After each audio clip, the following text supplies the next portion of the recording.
All right, I am live. Hello and welcome to Post Loons. We are here to talk about Minnesota United, apparently. Uh, Even though I'm not sure Carter or I want to that much at this point, we're here for you to provide content to the people. My name is David Naylor. Across the screen from me is Carter Hoffer. We are here to talk some soccer. Carter, how are you this evening? Well, I was better before watching the game. I would strongly agree with that. I was having a great evening, and then the seventh minute of this game happened. We were about done. Um, we'll dig into that in short order, but a couple of reminders as we get going with the program. Be sure, no matter where you're watching us, whether it's on Twitter or YouTube or Facebook or any of the other places you might find us, subscribe, leave a thumbs up. We have all kinds of cool content in many of those places, doing some breakdowns on YouTube. Look around, see what you can find. You can leave a question or a comment or a take to be read on the air. I've already got a few of them in the comments from when our YouTube link got posted, so thank you in advance to those of you who I'm about to feature.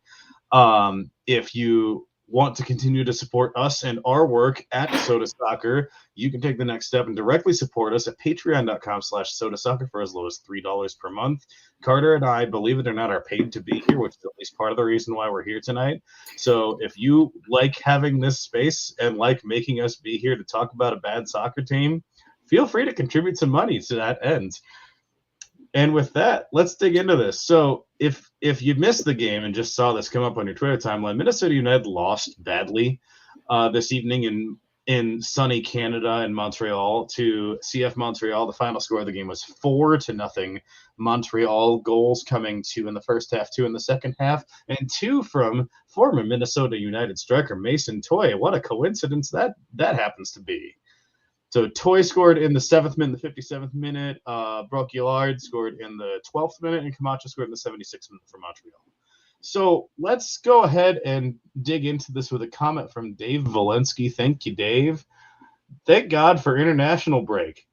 That was awful. Just effing awful. I agree. Do you agree, Carter?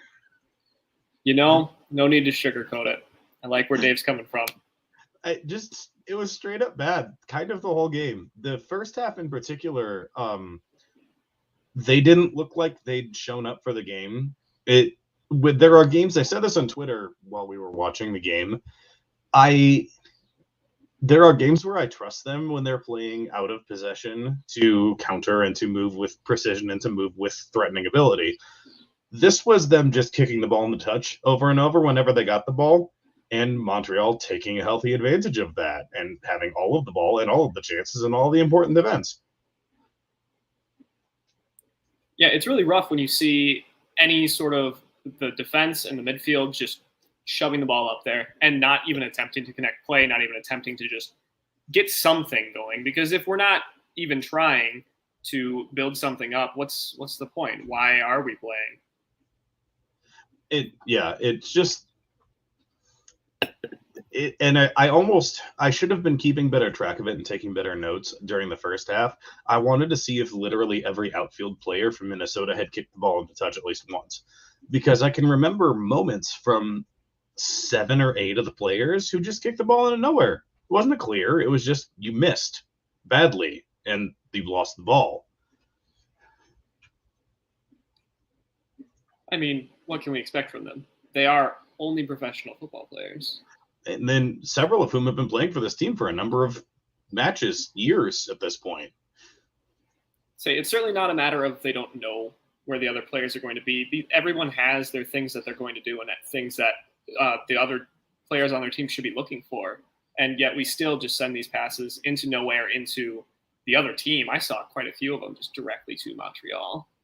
Yeah, and like it was even players who I was seeing have good moments. Zarek Valentin was one that came to mind. Valentin had a cross in for a good moment from Bang Hongwane towards the end of the first half.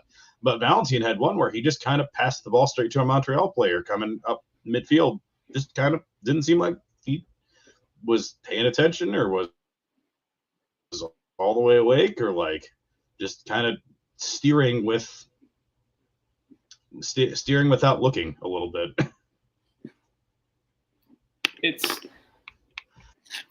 I don't even know why it would be a problem, though. I don't know where this could have come from. It's not like it's something – it's definitely something that happens to our guys more often than it should with them being who they are. But it seemed like it was much worse today. It seemed like we just didn't have anything going.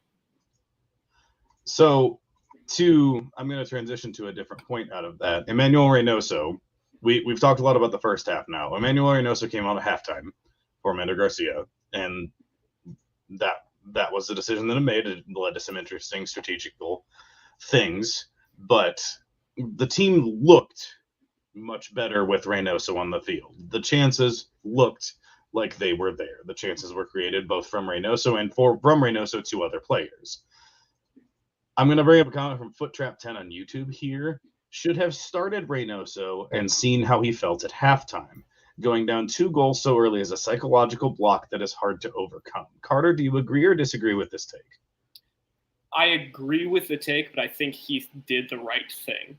I personally would have loved to see Reynoso start the game and just checked in on him. But if it comes to that point, is Reynoso going to tell the truth? Is Reynoso going to admit that he's not fit enough yet to go the full 90? And if he's not willing to admit that, is Heath willing to just pull him at the halftime if he thinks that he shouldn't go the full 90? Because that could leave just a little bit of a bad look and a little bit of animosity between the two. And it's not really something that you want. So yes, I would have loved to see him start. I do think that Heath made the right decision by starting him at that. And I agree. Like, I understand the theory behind this idea, but at the same time, Reynoso wasn't the one who was going to prevent those 2 goals that went in necessarily. That's not necessarily his part of the team. And so they could have gone 2-0 and down 2-0 and not been able to bring Reynoso on at halftime. And like, I know I am not close to, like, I live in Iowa. I'm not close to the team. I don't go to training. I don't go to these things. I would be at least a little bit surprised if Reynoso is not starting Minnesota's next game coming out of the international break in 2 weeks, not counting the friendly. We're not talking about the friendly. The game in Utah against RSL on June 24th. I would be at least a little bit surprised if Reynoso doesn't start that game. I think that would make a ton of sense, and I think he'll probably, like, 2 weeks of training. He's not going on international duty. He'll be here. He might play in that friendly game just to get some more minutes under his belt and to get another, like, somewhat competitive run out. But he came back 2-3 weeks ago from his extended absence. It takes some time for a player to get back to match fitness after not playing since October, November. That's just reality. So I wrote about Reynoso this week and how important he is to the side and what he brings to the team when he's doing his best. And you saw so many elements of that in tonight's game. You saw his close control, you saw the passing, you saw the shooting, distribution, you name it. It was all there. But I don't think tonight was the time yet to put him in the starting lineup. I think that's going to come. And I think if there's anything you can take to be a little optimistic about the team going forward is, like, Reynoso still looks like Reynoso when he's on the pitch. Mm-hmm. And you're going to continue to get more minutes and more time out of him as he gets back acclimated to match fitness. Yeah.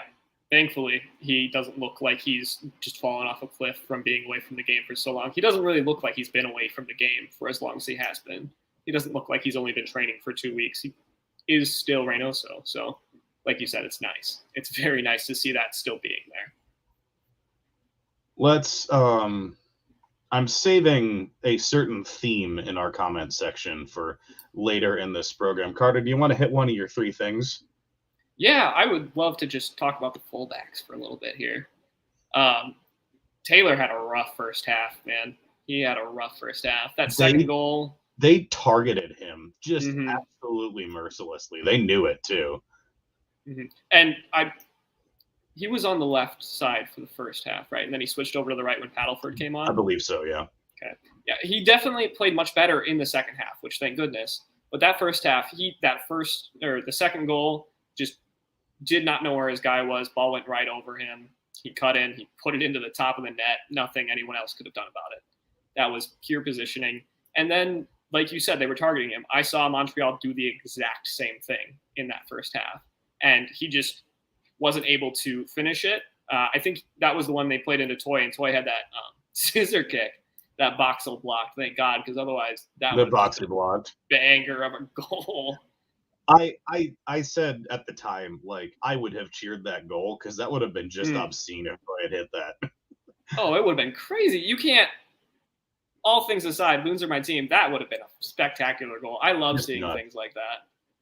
But then also, I thought that Valentin had a couple issues. I thought he played well, but I definitely feel like that third goal, he looked like he was lost between the winger and Toy, because he should have at least chosen one. He didn't get in the way of the initial shot, and then he didn't do anything on the rebound. So, which maybe it's not him, but from the look, he just looked lost on that. For sure. And it's rough because, like, who did I read this from? I think it might have been Jacob Schneider, friend of the program. They not good enough on both ends, missing a starting midfielder, starting left back, and no real identity at the 9 position. It's pretty obvious that this team is missing a starting left back, and boy, does everyone they play know it, right? Mm-hmm. Like, it's DJ's guy to an extent, but also he's a right back playing left back. So that's the thing. My one thing, as you might expect, is about numbers. The XG from this game is weird. So MLS does a thing where they have a graph on the website where you can see like the XG by every chance and watch it go up for the entire 90 minutes. You can watch it live through the game. It's a great resource. The match summaries on the website are great. So I went to look at that at the end of this game because I'm like, surely United have like a real amount of XG from this game, given how many it feels like amazing chances they've missed. They only got over 1 XG on the MLS website on the Bongi chance in the 92nd minute that he fluffed. MLS website says 1.1. I've been told that FOTMob says 1.1. Mm-hmm.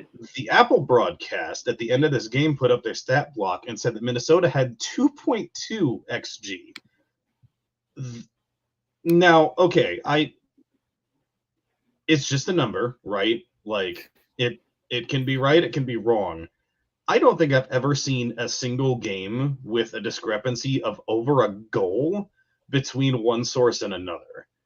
And I don't know what's right, but it felt to me somewhere in the middle was the happy place there, because it felt like Minnesota had actual real chances, particularly in the second half of this game, to score. And I don't know if that's right or not, but it just, that was an anomaly to me. So it's like, you could read it one way and say the way it looks on the graph is like they had a whole bunch of quarter half chances that nobody hit, which, like, that's gonna happen from time to time. Nobody missed a giant chance other than Mungie. But I would argue for that Garcia whiff. Oh yeah, I mean, does it count if he doesn't touch the ball? I don't know. Because I think that might be part of the problem there, is Mender didn't touch that ball. Apple's counting it. MLS isn't. Yeah, everybody's in the comments with like, yep, the whiff didn't count, and that's the problem. That's so funny. That's exactly what it is. Oh man, good times. Let's pull up another. Let me just feature a few of you here. Eric Beckman, does the Mender whiff count? Whiff doesn't count. We're all on top of it. Oh man, that I feel so, like, it's both. I'm gonna cheat and jump to another one of my points. I feel so bad for both Mender and Bongi, and like I should be mad at them. I said during the game I almost cussed at Mender when he missed that chance. But like, it's cursed. The 9's cursed. It is, but who breaks it? Do you think Teemu Pukki breaks it? All these reports coming in that he might be coming in? Okay. Do we put enough balls into the number 9 that Teemu Pukki will be able to score? He's now getting up there, and I don't think he's ever been like a super forward. I think that it will be the closest thing to a veteran, like, certified real striker the team has gone and signed that isn't 38 years old. No offense to Kai Kamara, who is a absolute legendary striker in this league and is still scoring goals now for a different team and is fourth or fifth in MLS history in number of goals scored. Kai didn't work in the system, and that's fine. I don't think he was necessarily meant to. Pookie has, he's scored lots of goals in the Premier League and the Championship. And yeah, he's older than he once was, but that's your guy as far as anything. So we've got a lot of Pookie. I'm going to bring up Dave Walensky again. If Pookie is a free agent, can't we just pick him up right now? I think I know the answer to this, and it has something to do with the other bit of Minnesota United news that wasn't this game today. So about 2 hours before kickoff, I want to say the transfer of Luis Amarilla to Mazatlan in Liga MX was announced by both Mazatlan and by Minnesota United. What that does, I think, I don't remember if Amarilla had been bought down from being a DP or not for this season. I didn't look at the salary numbers. So you've opened a DP slot, which presumably you would need for Teemu Pukki to come to MLS, and also an international slot, which I don't remember if Minnesota is capped on either of those things, but getting Amarilla out is what needed to happen to get Pukki in, at least from the MLS side of things. Now, we don't know where the negotiations are at in terms of contract figures or when would he start with the team, when would he come over, but I assume the Amarilla out transaction needed to be completed before the Pukki in transaction could be completed. So I think we can at least hold a little bit of optimism that could happen over this international break, or at least sometime in the month of June. That's my take. What do you think, Carter? That was definitely what it is. We definitely were at the max of 3 DP spots. As for international slots, I'm not 100% sure where we were on that, but we did need to open up a DP slot for him. And then also he is with Finland on the international break right now. So yes, we could have gone and gotten him if we had those slots open. He wasn't ever going to come until after the international break. He's just finished off a hard season. He's going straight into Euro qualifying. He probably didn't want to even think about contract negotiations in between the two. To bring up Eric Grady, I think they can't add him until the July window, and I don't remember how that works for free agents, but MLS's secondary transfer window opens on Wednesday, July 5th, after the 4th of July holiday. So there's also a possibility that they have to wait until after that, which is another 3 fixtures down the road, I want to say, 3 or 4. But you'd imagine, it's one of those things that they have to – they're talking now, even if they can't sign the paperwork until July 5th. Absolutely. Jeremy, friend of the program in the chat, needed to move Amarilla to open up the designated player spot, and the Donald Henry wave opened up the international spot. Luis got his green card. I did forget about that. That was this year. So thank you, Jeremy, for having the facts in the chat for us. Appreciate you, sir. Yeah, that's about all I've got on Pukki. He would be the closest thing to a sure thing this team has ever signed. If he doesn't do it, the team's cursed. Yeah. I'm willing to entertain that possibility. Well, probably. I think Ramirez just when on his way out, he was like, "Yeah, I'll leave this for him." Why don't you hit another one of your 3 things? What else have you got for us? Yeah, I'm actually going to circle back to Jacob's tweet that you brought up that we're missing a winger, a 9, and a left back, and say that I liked what I saw from Paddleford today. Padelford, sir. Padelford. I was trying to. I saw that tweet. Saying it wrong. Shout out to former Minnesota United public relations person Gabriela Lozada, who said on Twitter, "It's Padelford. I literally wrote it in the media guide. It's Padelford." Okay. I saw the tweet. I couldn't put it together. Padelford. So I liked what I saw from Padelford in the minutes that he got today. He got forward. He got into offensive positions. I didn't see anything glaring on the defensive end. I wouldn't mind seeing him ran out as a starter for a game. I wouldn't mind seeing him get more minutes than the 25, 30 he got today. Well, and he's one that he has played. I checked this last week, so I don't know if he played for Twosies this week. but he'd played 6 and started 6 for MNEFC 2 in MLS Next Pro. So he's played competitive 90s this year. So it would not be a minutes stretch for him to be able to go 60, 75, 90 minutes. Like, MLS is a different beast in terms of who you're covering and what you're doing, but in terms of it's a different question than Reynoso, right? Like Reynoso's coming back from not playing, where Padelford has been playing in 2 for a good chunk of the season, and he'd be ready to go if Heath trusts him to get in there. Yeah, absolutely. I mean, I hope that Heath does. I would like to see something get shooken up here. I don't think that anybody's spot should be safe after today. We got a couple of comments on that very theme here. Let's see. Which one do I think of here? Pick a card, any card. Yeah, there's so many good ones in here. We'll go with Jake Hemish from YouTube. Trap out, Franco out, Mender out. Bring up MNUFC 2 guys or sign guys, but we have no depth. Jake, you're not wrong. You're not wrong. I wouldn't mind seeing Trap be replaced. I don't think we just get rid of him. I think he is good. I think he's overpaid. I think that he's probably not at the level he was when we signed him for that bigger deal. As for Franco, I liked what I saw from Franco in the second half. Once Reynoso came on, Franco Fragapane was a very different player, and I thought that he did well. He was part of those players that got us all the chances in the second half. Mender, the poor guy. Yeah, Mender out.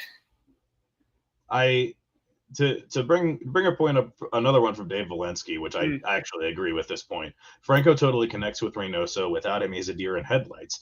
And I think that is partially because of the positions they're playing. Franco Fragapane is not a 10. He was started at the 10 in this game. He's not a 10. He never has been a 10. He never will be a 10. And that's okay.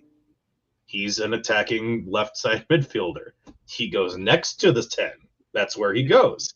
So when you play him in position with an actual 10, he looks like a much better player. Weird. Like, it makes perfect sense. And Fragapane and Reynoso have played a bunch together, and Fragapane has scored on Reynoso assists. They understand each other. That just makes sense. But Minnesota United doesn't always make perfect sense. Yep. And with that, we're going to take a quick break here to tell you about our sponsors at Better Edge. Have you ever wished there would be a website where you could make bets with your friends? The days of using cash or Venmo for one-to-one bets are over, my friends. Better Edge, a Minneapolis-based company, has revolutionized the social sports betting scene, allowing their users to bet with or against each other on NBA, NHL, MLB, and soccer competitions like the Premier League, Champions League, and of course, Major League Soccer. They also offer weekly pick'em competitions as well, like our very own MLS Pick'em, where you can bet real money or EdgeCoin play money and make your picks for the weekend's games. Better Edge is not a sports book that profits off your loss. You don't bet against Better Edge. You bet against other users on the platform, which is why it's legal to use in Minnesota and 46 other states nationwide. Sign up today and get a free $20 in your account when you visit betteredge.com/loons and create your account. Again, use betteredge.com/loons to sign up and get $20 in your account today, courtesy of our friends at Better Edge. You can see right there at the bottom, BETOR, edge.com/loons. There we have it. On the other side, my second thing, which is actually my third thing because I did them out of order, I think that Emmanuel Reynoso is still a good enough and important enough player to this team to make them go places like the MLS Cup playoffs. I wrote a piece this week on sotasoccer.com, which you should go read, about what he does and how he fits into this Minnesota United team, because we haven't seen him play a full 90 for them since October of last year. It's been a hot minute. You saw when he came on the pitch today, He created chances for other people, even if they didn't convert them. He had 2 real good chances of his own that just went outside the crossbar and or got tipped over the bar by Montreal's keeper, who did a great job tonight. And his control in close situations. I know the broadcaster was incredulous in a couple positions about Montreal had 2 players on him and it didn't matter because he could just get away from him because that's what he does. The problem I have with this, which is the problem that it's been for 3 years now, he was there in 2020, almost 4 years now, is that they are a one-trick pony of a team. It's Reynoso wins them the games or he doesn't. And that's what they've been. That is their identity, whether Adrian Heath likes it or not. Like, it is, particularly in a match like this where you're seeing him on for a half, off for a half, it is so obvious how everything about this team works when Emmanuel Reynoso plays the number 10 position. When he doesn't, stuff doesn't work. Yeah, it's been a problem that we've just been staring in the face and not willing to ever talk about or try and find a solution for. And if we don't want to find a solution, it's fine. We can get places with this. We got all the way to the Western Conference Finals, and we're winning with this. And he still can. But if we want to fix it, what do we do? Do we go and get another playmaker like Reynoso? Do we just need to get somebody that can actually finish these chances and then it doesn't matter? Because if people are going to be double and triple teaming Ray like they were today during that second half, do we just need someone that's competent on the ball and we'll be fine?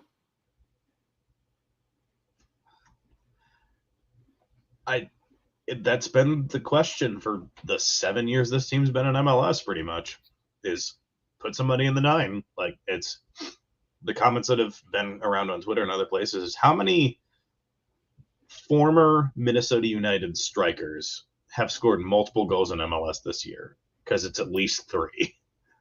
You got Mason Toye tonight. You got Christian Ramirez in Columbus. You got Kai Kamara. I don't even remember what team he plays for now, but he's played for a bunch. And he's still Colorado. He's in Colorado. I think it was Colorado that he dropped 2 on us for. I'm Googling this before I say it wrong. Somebody in the chat's going to get that before I do. Plays for Chicago now. Chicago, yeah. So that's at least 3, and I might be forgetting more. I think most of the other strikers we've had have transferred out of MLS. So I know who. Like Christian left and then came back. Yeah. And like let's watch Amaria go score goals in Liga MX for the worst team in Liga MX. That would also be indicative of a curse on the team. Yes, at that point, that is the curse. If he can go score somewhere else. For those of you who haven't looked at a Liga MX table, Mazatlan is literally the worst team in the league. Bottom of the table. They're the worst. So if he goes and starts banging in goals for them, that's interesting to me on like a spiritual level. To talk through one Reynoso point that some people have talked about in the chat. Tyler Kruger, Ray is also lazy on D. And Eric Beckman's counterpoint here is hard to disagree on Ray on D at Tyler. Lots of pressing. I would have to side with Eric on this one. Manuel Reynoso has led the entire league in duels by over 100 duels in each of the last 2 seasons. Pressing's what he does. That's what he does. If he's not doing it this season, it's because he's not match fit yet. That's it. We have all of the data necessary to back that up. I think what he's more going for is that Reynoso can get to the point where he doesn't want to do it anymore sometimes, so it looks like he's not doing it. Because I've seen that myself, but he's absolutely making all of these duels in this press. But there are times where it just seems like he doesn't want to do anything. Right. Well, and like when you're down 4-0, like get it in this particular situation. I don't want to do anything, and here we are talking about it. Sometimes you just got to buckle down and do it. Let's talk about Jake Hevish's question they just put in the chat here. Of our top 11 players, who would you keep rather than trying to upgrade? For me, it is Ray, Bongi, Tapias, and that is it. I agree with Colin Hawkins in our chat, who has also added Michael Boxall, and I strongly agree with that. Who else would you add, or would you subtract anyone? I think absolutely keep all of those. I'm glad the addition of Boxall. I like Boxall. He does good work on the defensive end. I think that we don't need to go out looking for an upgrade to Dane St. Clair yet. I think he is having a bad season so far this season, but he is only one season removed from an all-star appearance. So I think that Dane still just needs time to develop. Goalkeepers develop slowly. I like what he has. Who else do we have? I think Kervin Arriaga. I think that we can absolutely keep Arriaga and put him at the double pivot with somebody else. I think that we don't need to keep both of them, but I think I like what I see from Kervin. I would absolutely want him to be kept on the team, and I wouldn't want us to go looking for a Kervin replacement because I don't think we need one. If I may offer an argument for both Hassani Dotson and Dane St. Clair, they are relatively young in MLS terms. Hassani is 25, St. Clair is 26, and are reasonably cost controlled for a team that seems to care about that. And Dotson, at the very least, has shown in the past that he is an MLS starting quality midfielder. And I think that the midfield pivot and the solution to that is if the team can solve what the pairing is, whether it's with two players that are on this roster or two players who aren't, or a mix, vice versa, that might solve some of their problems. We have talked already on this very recording about Will Trapp probably not being a part of this team's future because it doesn't seem like that works very well on this team. But I don't know if Arriaga Dotson is the solution because we've seen that and I'm not sure it's worked. But I don't know if getting rid of either Arriaga or Dotson makes sense. Even if you might lose Hassani if he goes to the bench, he might not like to be a bench player in MLS. Yeah. But I he and Dane both I would consider very hard keeping at the very least. The other thing, which I'll get another Jake Hemish comment up here.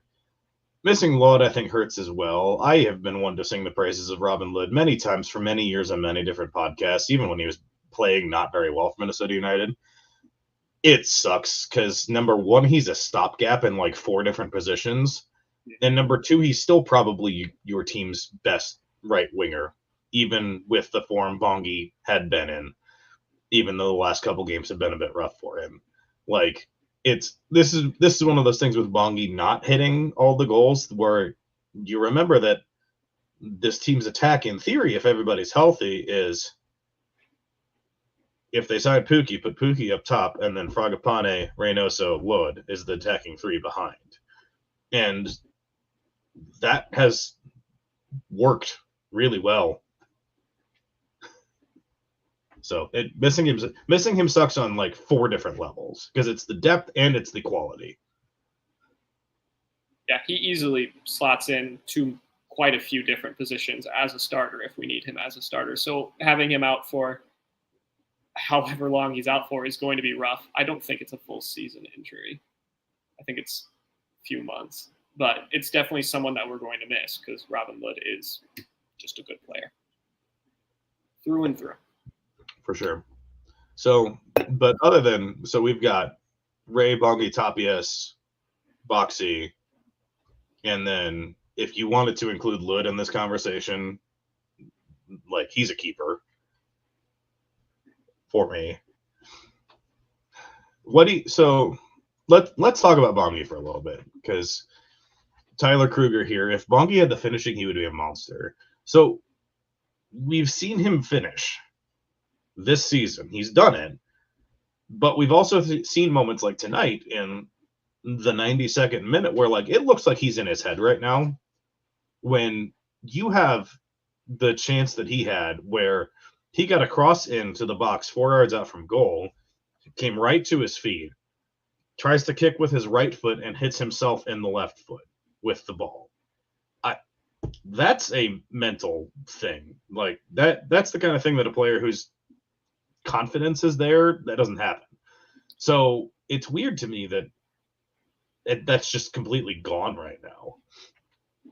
I would actually say that was a little bit too confident of a take, because I think he was trying to get a little too fancy with that finish, which is why he ended up hitting his left. I think he was trying to flick that on. I don't think that he's consistent enough, I think, is more the problem than he's in his head right now.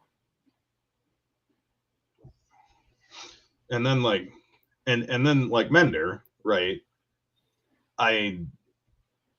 There aren't many things that I would say I could do on an MLS field. I'm pretty sure I could have put a shot on goal from that cross. Me, I'm 33 years old, and the last competitive soccer I played was JV in high school. I was a number 9, though.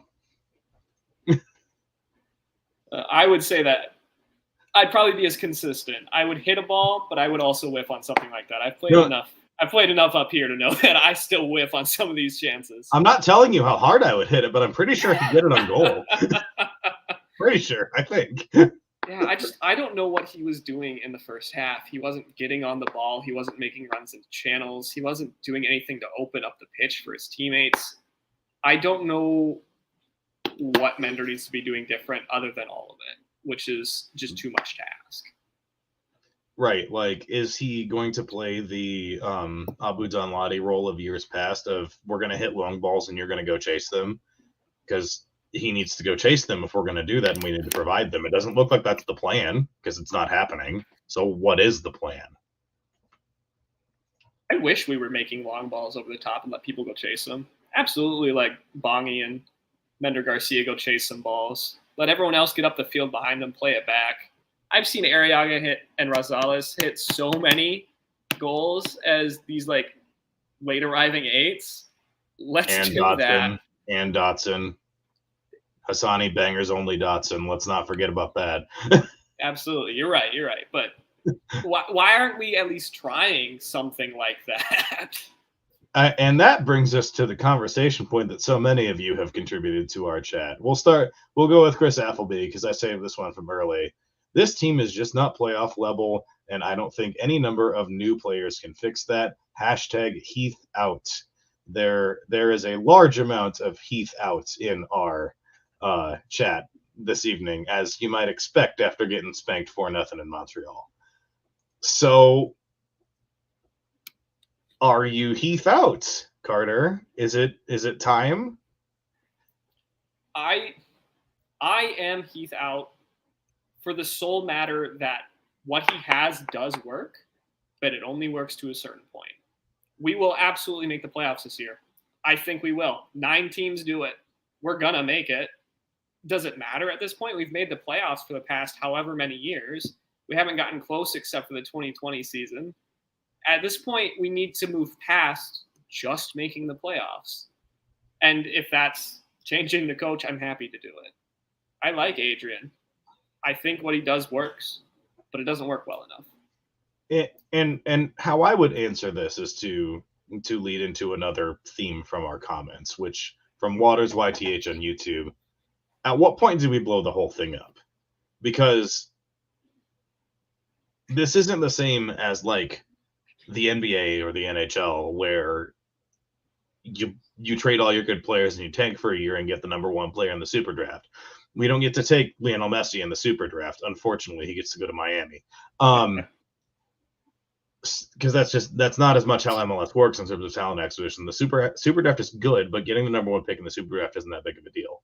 However, blowing the whole thing up in terms of firing Adrian Heath, transfer out all of the high value things, possibly make some changes in the front office and in the scouting departments of this team, because it could be very easily argued that the scouting of this team has been one of the biggest flaws in terms of, let's look at how many strikers they've tried to sign that just haven't worked. Okay. And that's,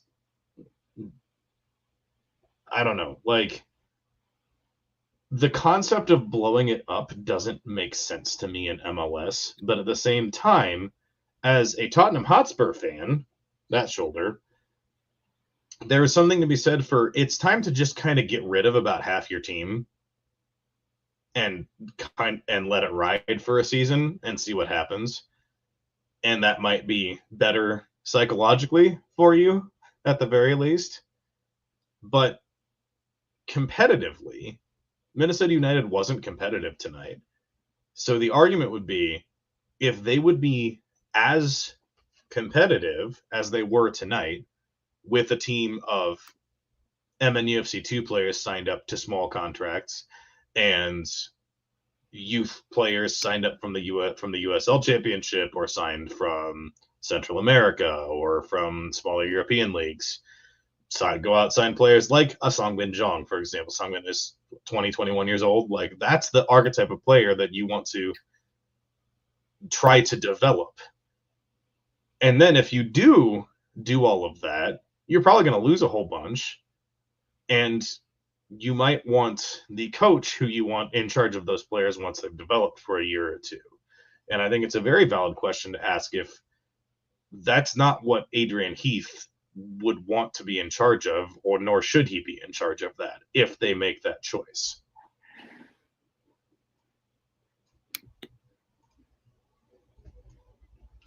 So I have never been one to be strong on the Heath out bandwagon. I've been talking on Minnesota United podcast for a really long time at this point, and I have been resistant to the idea. But it's not going to take that many more games like this game, SKC, Houston. If they're going out and getting beat 3-0, 4-0 every game they're going to go out, he's not going to last. They haven't had a run of results like this since 2018, probably, just getting spanked week in and week out. That they've done a lot of things and played a lot of bad soccer, but they don't lose like this that often. Mm-hmm.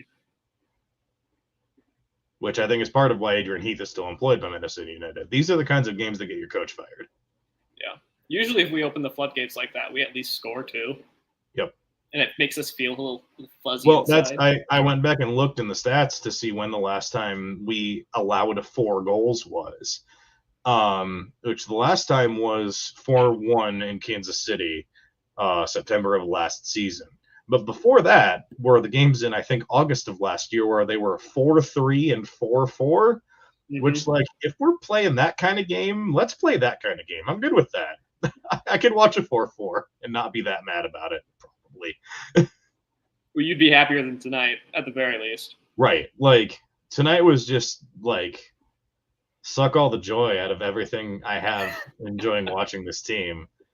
Just, and credit to Montreal, right? To do a brief thing, because we both hinted on it. I and many other people have said I'm really happy for Mason Toye, man. He has gone through a lot of injury struggles and a lot of adversity in both Minnesota and elsewhere in his professional career, and to see him come back from injury and score 2 goals like that. That first goal was a banger. That was an amazing goal. I love that goal. That was a great run. So I am so happy for him. That's great to see him succeed. I cannot be anything but happy for him. And he did not celebrate that first goal. He celebrated the second one. And Bridget McDowell of Northern Lights Football, I think, said it the best. Not celebrating the first one, fair enough. Go ahead and celebrate the second one. We deserve that. Yeah. And Montreal's keeper, I forget how to say his name. Don't look to me. I'm gonna butcher it. It's Syrah. I assume he's Montreal-ish, French, whatever, French Canadian. Couple of banger saves. The one he had on the Reynoso shot in about the 75th, 76th minute was a really great save. So yeah, the team that won 4-0 also won 4-0 for a reason. Serrois? Oh yeah, that's what it was. I'm not good at it. Sorry. Thank you for the correction, Foottrap 10. Appreciate the pronunciation guides from everyone in the chat. We're here to learn from you guys as much as anything else. God, aren't names fun? Names are just the hardest part of this, easily. We'll end with the one last one from Jake Hemish. If we did go after another coach, who are you interested in? I'm not gonna lie, I straight up don't have an answer to this question. I don't know. I'm going to have to go over to people that probably wouldn't be super interested in coming to MLS. But Wayne Rooney did it, so Patrick Vieira, let's go get him. I don't want Frank Lampard anywhere near this club. As a Chelsea fan, I will say that. Let's not give him the second chance. Okay, so if we're going with our EPL homer sides, I would give Ryan Mason a call, unironically. I don't think he would do it because he is like, that man bleeds Tottenham and he'll stay there no matter how many managers he follows through. But he keeps getting pieces of management experience in places that a 34, 35-year-old doesn't normally get them. And you'd be interested to see if he'd be willing to get some, like, do you want to actually manage a club for a year or 2 years instead of just being interim after Tottenham fires yet another coach? Didn't you guys fire the interim of an interim at one Yes, point this we season? did. It was a rough season. I have really enjoyed watching soccer this year. It's been just a great experience for me personally. It's been so much fun. So like you could look in England, or you could look. I mean, are there any Finnish coaches? We keep taking players from the Finnish national team. If we get Pukki, we're going to get another player from the Finnish national team, the fourth one Minnesota has employed. So can we go steal one of their coaches? Do they have any good ones? Yeah. I'm not super up to date on head coaches. I don't know it's not something I've got. I don't know the Finnish league well. I can't speak to that. Well, I'll say at the very least, our Finnish players, I've been happy with them. Yeah, so same. If that's what it takes, we'll just keep going down the route. We can just really. I would be very happy to be very happy with Teemu Pukki if that comes through. I'm down with that. Loved watching him at Norwich. So that's about all we got for the evening. Thank you guys. The chat has been incredibly busy tonight. I'm glad that you all chose us to be your venting partners this evening. I was ready to talk about this game. I know Carter was ready to talk about this game, and you guys have contributed so much and so many ideas. So thank you for joining us for this experience. Minnesota next plays in MLS play on Saturday, June 24th in Utah at Real Salt Lake. Before that, they have a friendly game against a Bundesliga team that I've forgotten about. Is it Kaiserslautern, Bundesliga 2, I think. Did not do the research on that. It's not in our notes. I'm sorry. But it's a game that's going to happen. Wayne Rooney had some very interesting comments on friendlies this week in MLS that were enlightening about not wanting to do them, but it's part of the job. It is Kaiserslautern. It's also very weird to do a friendly in the middle of the season. I don't necessarily understand it either. It's Europe's off season, so I get why they want to do it, but yeah, this is what it is. This is not the first time Minnesota has done this. It happens. The other thing to consider over the next couple of weeks, Minnesota United obviously is the international break. We have, I think, officially 5 players from the team that are on international duty this week. I know Bongi got called up to the South African team for African Cup of Nations play. Let's see. Boxy is going with the New Zealand national team for friendlies in Europe against Sweden and Qatar. Joseph Rosales is going with Honduras. Zarek Valentin is going with Puerto Rico, and Dane St. Clair obviously is going with Canada. Oh yeah, I forgot about the Everton game. One of my best friends is an Everton fan. That was hilarious on so many levels. Oh, it made me happy. It was very funny. Turns out it was a preview of things to come. I don't know how they stayed up. They shouldn't have. But we're not here to talk about the Premier League. That'd be a whole other podcast. Well, it hasn't stopped Jacob and I before. Oh, Chelsea fans. Why am I always stuck with you guys? Hey, there's nothing wrong with it. Anyway, now we've that suffered just as much. that's yep, sure. So thank you to those of you who joined us tonight. Thank you to those of you who support us at Sota Soccer, who read our content, who watch our stuff, and who subscribe to us on patreon.com/Sota Soccer for as low as $3 per month to support what we do here and in many other places. We have people watching Aurora. We have people watching the NPSL North. We have people all over pretty much anything you can think of in Minnesota soccer, and even a little bit of Iowa soccer. I should have watched the Menace tonight. The Menace won tonight. When don't So they? we've got all that covered for you. What again? I said this last week. Go watch Aurora. They keep winning like 6-0 over teams. It's great fun. And thank you to Carter for joining me. This is a pleasure. Hey, it's nice to meet you. It's nice. Always fun man. to do it. It's a treat. So thank you guys. We will be back, I believe, in a couple weeks for the Salt Lake game. Catch us up on Twitter if you have more feedback after the show, and we'll just keep talking. We'll be here. Thank you guys.